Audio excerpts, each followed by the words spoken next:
What's up, guys? We are back with another NECA Toys review, taking a look at the recent bad guys in the Turtles in Time set. So we're taking a look at the new and improved Foot Soldier and the new Slash figure. So the Foot Soldier is, of course, a redeco from the set years back, and Slash is the star of the show and is the new figure. These guys come packaged in nice collector-friendly resealable packaging. They're done up in a very Turtles in Time vintage arcade cabinet style. So you've got the figure there in the window, Turtles in Time logo down on the bottom with those goofy turtle suits. And then on the sides, you've got the kind of arcade cabinet side artwork. And then the back of the package has a cross cell for the wave and then a product shot for the figure that is actually in the box. So Slash on one and a Foot Soldier on the other. So let's do it. Let's pull them out and take a look. And here we go, out of the package, our arcade Foot Soldier and Slash. Well, Slash is technically not an arcade character because he was in the SNES version of this game, but we'll let that slide because, frankly, well, I think he looks pretty stellar, and this is my first foray into getting arcade Foot Soldiers, and I'm pretty happy with the finished product here. So let's take a look at each one. We're going to work through the Foot Soldiers first because this is still familiar territory. There's a lot of reuse here. I've seen this particular body in other forms before, just never painted up this way. So we're going to move the turtle aside and take a look at our cannon fodder figure first and see what he can do. So as far as moving this guy around, if you have messed with that original arcade set or the, say, Mirage comic set from a few years back, you know what's going on here. So you've got a head that can look up pretty good with the aid of an articulated neck, so he can look down really good as well. You've got full rotation. Arms go out at the shoulders. They swivel all the way around. You've got a bicep swivel, double jointed elbows, and then you've got hinges and rotation at the wrist. This figure, I should note, well, I have two of these. I have two Foot Soldiers. Neither of them required heat. In the way that the Turtles that I reviewed previously needed heat, this guy did not have any issues. I didn't feel it was necessary to run him under hot water or hit him with a hairdryer. So he's got that going for him. You've only got a waist twist here, which I still think is a definite negative on this figure. He could really use some sort of crunch because really all you have is what's at the hips, which does work a little bit, but it's definitely not enough. The legs go out, give you full foot splits. They kick forward. You do have a little rubbery, skirt-ish piece there. It gets in the way a little bit, but he can still move forward. You've got good kick on the backside. You can cut at the thigh. Double jointed knees, of course. And then you've got a boot cut. You've got ball jointed ankles, so he does have a rotation. And then you've also got a little bit of hinge up and down. There is a slight rocker, and then there is toe articulation. Mine is kind of stuck. It doesn't really want to move at all. I don't recall if I had that problem previously. I don't plan on ever using it, though. But he has pretty good articulation outside of the fact that there is definitely a lack of a joint when it comes to the torso area and just any kind of real crunch. Now, aesthetically speaking, this is where I'm kind of at a disadvantage for this particular review because I don't have those original Foot Soldiers. And they do look different. The deco change between that set and this set is actually noticeable. It's not a simple paint swipe that's on the Turtles. These guys are a little bit different. That said, I do think they look really good. Again, I think the Turtles in particular, when it comes to the game Turtles, translates into figure form really well because it just works. I mean, it's very obvious what's happening here. It's really obvious what they're going for, and they still look like Foot Soldiers. They just happen to have this kind of pixelated design. So you've got that kind of, overshirt and then the black undershirt with the kind of skirt piece down here. So this is a belt almost, and then just regular pants, and you've got the arm guards here. The pixelation, as far as that style of paint job, works really well. There's pretty crisp and clean lines. Everything is very easily delineated, if that makes sense. There's not really any bleeding between all these layers, so this purple bleeds into this purple, into the black, and then into the gray without there being any kind of fading or any smudging, really. It's just what the colors are what they are. They're where they're supposed to be. So I don't see any issues there. Sculpt in a general sense is good. The only real negative with this figure from a sculpting perspective is the fact that he doesn't really have good joints in the torso. Again, this is a figure that we've seen before because they used this previously in that original comic or original arcade set, and then it was also used in that comic set. So this is familiar territory if you've messed around with these figures, and he looks good. Colors are clean and crisp. My only real gripe, and it's just more of a pet peeve is that I would prefer to have gotten a different non-purple color first, just because I like the orange ones and the white ones so much, but I know they're probably going to get those out to us eventually. The purple is, of course, the main version of the foot, and it works the best as far as getting this out there and getting people to scoop them up in mass. The head sculpt is really good. The eyes have a slight, almost kind of furrowed brow. One eyebrow, if you could call it that, is slightly raised a little bit to give him somewhat of an expression rather than just two soulless orbs in the head sockets there. So he's looking pretty good. Not a whole lot to really talk about. It's a purple head with some yellow eyes. It just looks good. It's a foot soldier. It's obviously a foot soldier. He just happens to have a specific aesthetic, and if it works for you, great, and it definitely works for me. Now for accessories, the foot are really similar to the Turtles in that they come with the same kind of stuff that they originally had in that 4-pack, but with one very notable and large extra. So to start with, they do have a set of extra hands. You've got fist hands on the figures in the box, and then you've got a set of gripping hands in the package for their weapons. So we've got the foot soldier heavy blaster rifle here with a decent amount of paint on it, more of that cell-shaded style design, so blues and grays, and then a little darker gray, not necessarily black. Good sculpt. We've seen this thing before. And then we've got a cell-shaded style paint job on the katana as well, so you can mix and match those. But of course, the big thing, let me take this guy off here, is the hoverboard. So similar to what we see with the Turtles, these guys in this new edition come with the hoverboard, and it is a large piece, nice paint job, good sculpt. I mean, there's really not a lot to complain about on this thing. I love the fact that we're getting these.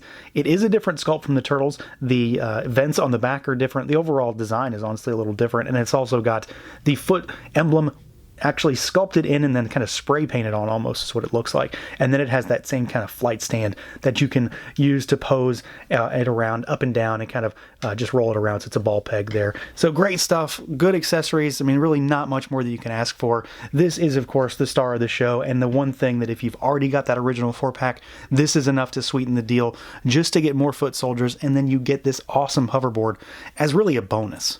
So this guy is obviously the main attraction for the entire wave. Everybody loves the Turtles. Getting Leo and Don is great for folks like me who didn't originally buy into that arcade set.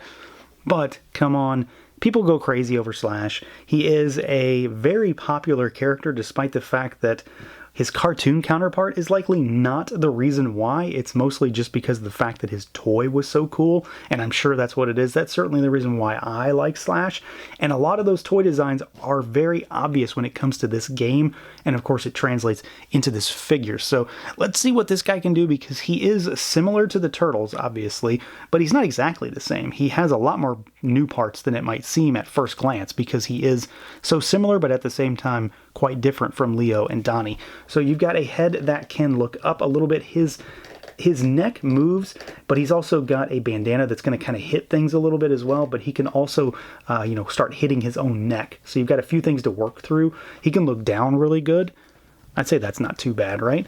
And then you've got full rotation. You've got really good tilt to give him that sort of crazy look about him. So you can do something like that and make him look a little crazed, which I really like on this figure. The arms go out. They only go out about that far. They rotate. You do have the shell to worry about because you're going to kind of hit it a little bit.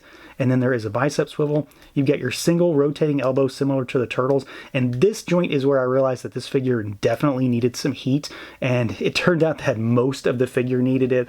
Both the arms and then the entirety of the legs and feet were absolutely locked in place when I got him out of the box. So buyer beware, be careful, err on the side of caution, use some heat. You've got hinges and rotation at the wrist. He does have the kind of inner joint as far as the crunch almost, so there is some articulation built into the shell, but it only affords you so much movement. You can't really do a great deal with it. The legs go pretty far out, almost full splits, I'd say. They kick forward, but you're going to have to work through the rubbery piece of the shell here, and then you can kick backwards a little bit. There is rotation at the thigh. You've got double jointed knees, and then you've got rotation down here at the ankles. It's a ball joint similar to the normal Turtles. You've got a little hinge up and down, a little bit of rocker, and then that's about it as far as articulation. He moves pretty well. I mean, I've been able to get him into some really solid poses. The only thing that I had to work through is, again, he was very much stuck in place once I started hitting most of the limb joints. Now, that aside, I truly really wanted this figure because of how he looks. This is a great interpretation of the video game design for Slash in figure form. to say it bluntly, NECA absolutely knocked it out of the park. This is a really solid figure that has a lot of new parts that you might assume are just similar at first, but then you realize, oh yeah, he's got a lot of claws where the turtles don't. He has an entirely different shell. His head is entirely different. There are, of course, a little bit of parts reuse here and there, but he's a lot more new stuff than it might seem, which is pretty solid. I can't argue with that. I always like getting new stuff when it comes to a line. So to start with, of course, he is done up in the pixelated style. So he's very similar to the turtles in well, of course, Leo and Donnie, and then Mikey and Raph eventually, and then, of course, in the arcade set, in terms of how he's done. So you've got a lot of somewhat plain design on the front. You do have the pixelation on the shell, but a lot of what you see is actually on the sides of the arms and the legs, and then he's got that darker color scheme on the back, and then his shell's really done up. Most of the face is just normal, and then the top of the head and the back of the head have that pixelation. So, you know, maybe if you weren't looking, or you really didn't know what you were looking at, if you weren't too familiar with Turtles in Time, you wouldn't really know that this is a video game figure. He does, of course, have a very video game specific look, though.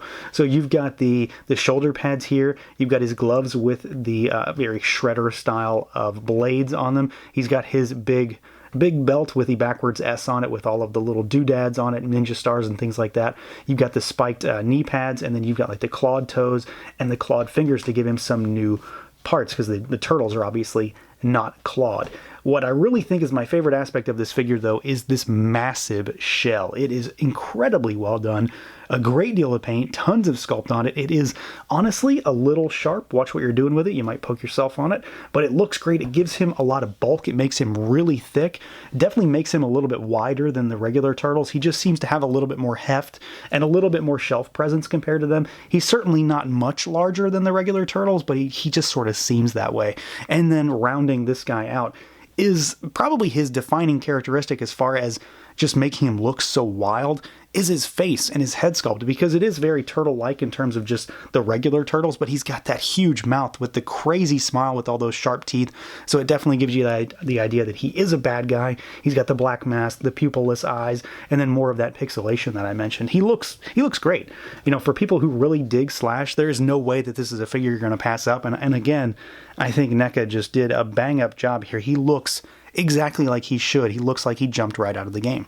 For Slash's accessories, he has a little bit less than the foot soldiers, just because, well, I assume there is more new tooling going on here, so less stuff. But frankly, he really doesn't need much more than the sword as far as I'm concerned, and he does get that with one extra accessory. So you've got the kind of twisted, crazy, jagged looking sword, which is very reminiscent of Slash. I mean, when I think of a weapon, it's always this, very reminiscent of his vintage action figure in particular is what I think of. And I think they did a good job here, giving it that kind of very one-dimensional look as far as the white and then the gray accents on it. He does come with one extra accessory. He comes with this little grenade, which is done up in, again, more of that cel-shaded design. So it's gray on one side and then white on the other. I cannot for the life of me get him to hold this thing in his hand really well. You can sort of try to get it to like stick in his belt there, and it'll sit there probably just fine. I don't know that I'm ever really going to use it, but it's likely something that I could see myself losing. So you've got two options. I'd say the sword, though, is truly all he needs. This little guy is more of a bonus for me. So yeah, these are some winning figures, really. I think this whole wave is pretty solid. Of course, that really depends on how much you already own, or if you're going to go out and double dip on Leo and Donnie in some fashion. The foot soldiers are great as far as just being able to get more of them, because until now, of course, there was no way to get extras if you had that original set. Of course, I already bought in for 2, so I'm definitely interested in getting more. The only real negative for those figures is they still have that limited articulation, because they are pretty old at this point, but they do look really good, and they come with those hoverboards, which are definitely a bonus. Slash is clearly the winner here. He is the star of the show. He looks fantastic. He moves pretty well. Of course, mine did need a lot of heat, but he does move pretty well once you get past that. But it's all about the look, the feel, the design of that character, and he translates exceptionally well into figure form. And yeah, what more can you ask for? More turtle stuff, basically. Just keep giving me more turtle stuff. So that's going to do it for this look at the NECA Toys, Turtles in Time, Foot Soldiers, and Slash. Let me know what you guys think. Feel free to like, comment, subscribe, and share, and until next time.